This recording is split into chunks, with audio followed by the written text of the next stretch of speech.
మరొకసారి మరి దేవుని యొక్క శ్రేష్టమైన నామములో మరి మీకు అందరికీ కుటుంబ సభ్యులందరికీ ప్రత్యేక వందనాలు తెలియజేస్తున్నాను. ఈరోజు మరి కీర్తన గ్రంథం 8వ అధ్యాయం మనం ధ్యానం చేసుకున్నాం. ప్రధాన గాయకునికి గీతి రాగమును బట్టి పాడదగినది దావీదు కీర్తన. హల్లెలూయా, ప్రైజ్ లార్డ్.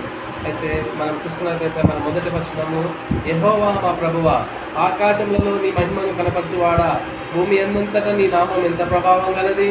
రెండవ వచనం, శత్రువులను పగ తీర్చుకుని వారిని మాన్పివేయుటకై నీ విరోధులను బట్టి బాలుల యొక్కయు చంటి పిల్లల యొక్కయు స్తుతుల మూలమున నీవు ఒక దుర్గమును స్థాపించి ఉన్నావు.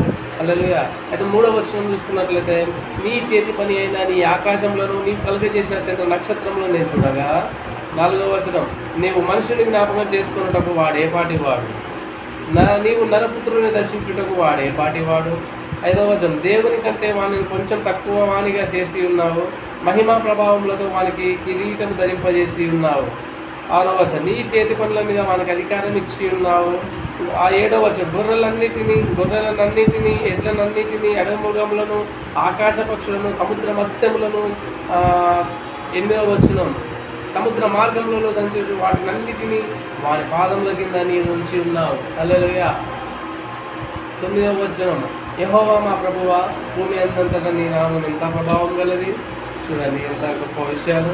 అయితే దీన్ని మనం ధ్యానం చూసుకున్నట్లయితే అట్లే సహోదరులారా, అయితే దేవుని యొక్క మహిమ ఘనత ప్రభావంలో గురించి మనం చూసుకున్నాం, అవునా. అయితే చూడండి, 1-9 వచనాలు ఏం తెలుపుతున్నాయని అంటే దేవుని యొక్క మహత్యం గురించి తెలుపుతున్నాయండి. హల్లెలూయా. అలాగే 3-4 వచనాలు దేని వివరిస్తుంది అంటే దేవుని యొక్క మమకారం గురించి వివరిస్తుంది.